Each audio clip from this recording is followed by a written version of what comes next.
I think I've been lucky in the sense that I felt both the challenges as well as the opportunity from looking at industry, looking at experiences from different perspectives. As you said, I was born in India. I went to boarding school, a British boarding school in India from a very young age, and then I moved to the US for high school, undergraduate, graduate school. So I did my formal schooling, my upper formal schooling in the US. And those were two very contrasting cultures at that time. Almost immediately after finishing my studies, I moved to Tokyo with Citibank, and then to London, and then to Hong Kong. And I spent a good bit of time in Hong Kong, about a decade, working for different banks there, and participating in not just the Hong Kong economic story, but also across Southeast Asia, across South Asia, across East Asia. So it was a pretty broad experience that I had as a banker, and that lasted about 18 years. And since then, I've had another dozen years or so as an entrepreneur, having a series of different business experiences across different industries. So yeah, I think not only from a geographical perspective, but also from a industry perspective, I've had the luxury and also the challenges of looking at it from many different perspectives. Yeah, I mean, it definitely broadens your spectrum in terms of the way that you can engage and empathize with different opportunities or challenges. For example, in India, when I grew up in the 70s and 80s, I started boarding school in 1977 when I was 6 years old. And you can imagine that was quite a common thing in India at that time for, young kids, especially ones that were expatriates, to return and go to boarding school in India from a young age. But even then, that was quite challenging at 6 years old to leave my family, to have that much independence, and to, grow up in a British sort of hill station near Mumbai, Bombay, as it was then. And really the era that we experienced was almost Dickensian. We were living, in the 1900s, not in the 20th century. In the boarding school that I went, the culture, the traditions, the experience we had, for example, and this is something that kids today, your kids and mine, they couldn't fathom, right? But we didn't have, for example, television. We didn't have radio. We didn't have sometimes we didn't have electricity.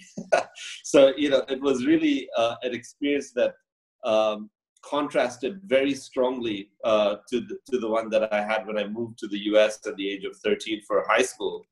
The US was, at the cusp of the technological kind of development, and it was flooded with media, with pop culture, with music, with television.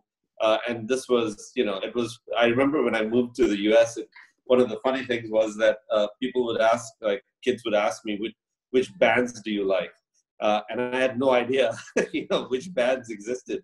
I'd heard of Elvis, and I remember once the Police came to Bombay and had a concert. So I had a couple of names that I could mention, but beyond that, I had no concept whatsoever of, what the pop culture in the West was. Then a place like Cleveland, which was, and still is to this day, where I grew up, a place like Cleveland is very steeped in, classic rock and roll type of culture. Even now, the Rock and Roll Hall of Fame is in Cleveland, for example. So within a very short period of time, I absorbed a huge amount of pop culture that, that allowed me to look at the world from two completely different perspectives that didn't exist for a lot of my peers.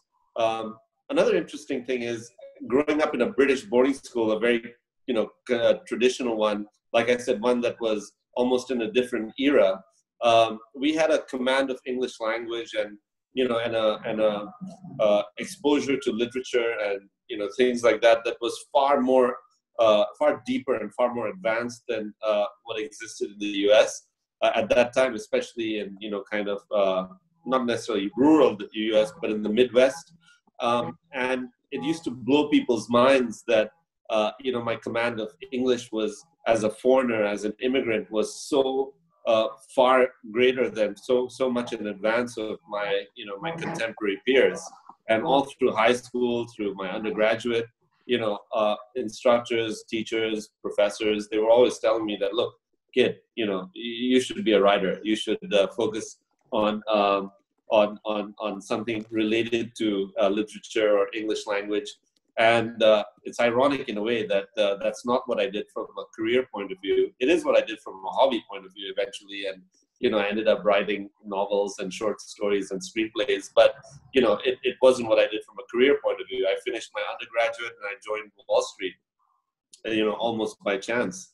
So, you have to be prepared for everything. And I think having that broad, spectrum of experience and different perspectives equipped me for that. Even as a kid, I remember my father was a expatriate in Bahrain in the Gulf, the Persian Gulf, and he worked for R.J. Reynolds. At that time, it was the biggest company in the world. He was their, he ended up being their general manager of the outpost that they had in Bahrain. And so, even from a very young age, we traveled a lot across, Europe and Southeast Asia, the Middle East. And so I guess that's COVID has changed that a little bit. I've never stayed at home as long as I have over the last 2-3 months. And I like it. But, all my life I've kind of been moving around. You've known me for a while, and we know that I spend 3 days in one place and then back up and spend another 3 days in another place, That's been kind of the modern experience that a lot of us have in this global world. We call ourselves global citizens, not really Indian or American or Asian, but, really a citizen of the world. That's something I've certainly done for a long time. But it's nice to have this period of reflection over the last few months to let it settle in and kind of reflect on, the